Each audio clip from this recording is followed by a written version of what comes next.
இந்த பதிவு யாருக்காக எதுக்காக அப்படின்னு கேட்டீங்கன்னா தயவு செஞ்சு தள்ளி விட்டுறாதீங்க. இது ஒவ்வொரு பெண்ணோட வழி. என்ன அப்படின்னு கேட்டீங்கன்னா, என் காதுபடவே ஒரு அம்மா பேசுறாங்க அவங்க மருமகளை, நீ மட்டும்தான் ஆப்ரேஷன் பண்ணி குழந்தை எடுத்திருக்கியா, நீ மட்டும்தான் அதிசயமா குழந்தை பெற்றிருக்கியா, அந்த வேலை செஞ்சா நோகுது இந்த வேலை செஞ்சா நோகுதுன்னு சொல்லி பேசுனாங்க. அது என் காதுபட கேட்டேன். உங்களுக்கு ஒன்று தெரியுமா, நானும் சிசேரியன் தான். 2 குழந்தைங்க சிசேரியன் பண்ணி தான் எடுத்தாங்க. எங்களுக்கு ஒரு 30 வயசு ஏஜ் தொடும்போது இருக்கிற ப்ராப்ளம் எல்லாம் உங்களுக்கு தெரியுமா? அந்த ஒரு சிசேரியன் பண்ணி ஒரு 3 இயர்ஸ் 2 இயர்ஸ் வந்து ஒரு நார்மலாக ஓரளவுக்கு இருப்போம். ஏன்னா அதிகமாக வெயிட் தூக்க மாட்டா, கொஞ்சம் நல்லா தான் இருக்க மாதிரி இருக்கு. பட் ஒரு 5 வருஷம் 6 வருஷம் ஆகும்போது சிசேரியன் பண்ணி இந்த முதுகு தண்டு இருக்குது, அந்த முதுகு தண்டு மட்டும் தனியாக வலிக்கும். தினமும் காலையில் நான் அனுபவிக்கிற மரண வலி தெரியுங்களா? இது காலையில் தூங்கி எந்திரிக்கும் போது என்னோட முதுகு தண்டு கொதிக்கும். அப்படியே ஒரு மாதிரி சூடாயிரும். உடம்பு சூடானா எப்படி இருக்கும், ஆனா எனக்கு அந்த முதுகு தண்டு மட்டும் சூடா இருக்கும். அது எனக்கு நல்லாவே தெரியும். இப்படின்னு காலையில எடுத்து இப்படி கீழே வைக்கும் போது அவ்வளோ பெயினா இருக்கும். சத்தியமா அந்த வலியை என்னால சொல்லக்கூட தெரியல என்ன வலின்னு. ஆனா அவ்வளோ ஒரு வலியா இருக்கு, எந்திரிக்கவே முடியாது. இந்த 2 இருக்கு இல்லையா, அந்த 2 பக்கம் அந்த முதுகு எலும்பு அப்படி வலியா இருக்கும். இப்படி திரும்பி படுக்க முடியாது, அப்படி திரும்பி படுக்க முடியாது. இருந்தாலும் காலையில எந்திரிச்சு குழந்தைங்களை ஸ்கூலுக்கு அனுப்பணும், நம்மளும் வேலைக்கு போகணும், வீட்டு வேலை செய்யணும். நிறைய பெண்கள் நான்லாம் தினமும் அழுதுட்டு தாங்க எந்திரிக்கிறேன். உண்மையாலுமே சொல்ல போனோம்.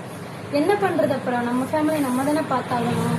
அதே மாதிரி வீட்டில் வந்து ஒரு நாள் நீங்கள் வீடு ஏதாவது நல்லது கெட்டது ஒரு நாள் வீடு கிளீன் பண்ணுறேன்னு வச்சுக்குவோம். முதல்ல எப்படி நம்ம ஒரே நாளில் எல்லா கிளீனிங் வேலையும் பண்ணிட்டு அந்த ஒரு நாள் அவ்வளோ ஒரு பெயின் அவ்வளோ ஒரு இது தெரியாது. ஆனால் நான் எல்லாம் இப்போ எப்படி வேலை செய்ய முடியுமா? ஏதாவது வீடு ஃபுல்லாகவே க்ளீன் பண்ணணும் அப்படின்னா 3 நாளைக்கு கொஞ்ச நாள் இந்த ஒரு நாள் இந்த கொஞ்சம் வேலை, அந்த ஒரு நாள் அந்த கொஞ்சம் வேலை, இன்னொரு நாள் இன்னொரு கொஞ்சம் வேலை, இப்படி தான் செஞ்சுக்கிட்டு இருக்கேன். ஆனால் நான் மொத்தமாக செஞ்சேன்னு வச்சுக்கோங்களேன், அன்னைக்கு நைட்டு ஒரு 6 மணிக்கு எல்லா வேலையும் முடிச்சுட்டு குளிச்சுட்டு வந்தேன்னா அப்படியே காய்ச்சல் வந்துடும் உடம்பு.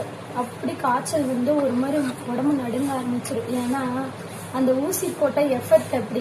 ஆனால் இது தெரியாமல் நிறைய பேர் பெண்களை பார்த்து என்ன சொல்கிறீங்க, ஆப்ரேஷன் பண்ணி குழந்தை எடுத்தா இவளுக்கு அதை பண்ண முடியாது இதை பண்ண முடியாதுன்னு சொல்கிறீங்க. அதனோட வலி உங்களுக்கு தெரியாது. அதே மாதிரி பீரியட்ஸ் டைமில் வழக்கத்துக்கு மாற ரொம்பவுமே முதுகு வலிக்கும் தெரியுங்களா? இடுப்பு வலிக்கும், முதுகு வலிக்கும், ரொம்ப நேரம் உட்கார்ந்தா வலிக்கும். உங்களுக்குலாம் என்ன தெரியும் சொல்லுங்க? என்னோட வலியும் அதுதாங்க. தினமும் ஒரு நாள் கூட நான் தூங்கி எந்திரிக்கும் போது மரண வலி முதுகுல இல்லாமல் நான் எந்திரிக்கிறதே இல்லை தெரியுங்களா? அந்த வலியெல்லாம் வார்த்தையால சொல்ல முடியாது. அந்த வலியை நீங்களும் உணர முடியாது. அதனால அடுத்தவங்க வலியை பார்த்து என்னைக்கு கேலியும் கிண்டலுமா பேசாதீங்க. நீ மட்டும்தானா அப்படிதானா இப்படித்தானான்னு சொல்லுங்க. அப்பவே சொல்லுவாங்க, அவனுக்கு வந்தாதான் தெரியும் தலைவலியும் முதுகு வலியும். ஸோ பொண்ணுங்களை என்ன சொல்றது, நீங்க அவங்களுக்காக அவங்க வேலை செய்ய முடியல நீங்க செஞ்சு கொடுக்கணும் கூட கிடையாது. அவங்க இந்த மாதிரி பேசாம இருங்க. அவங்களும் செஞ்சுப்பாங்க, ஏன்னா அவங்க ஃபேமிலி.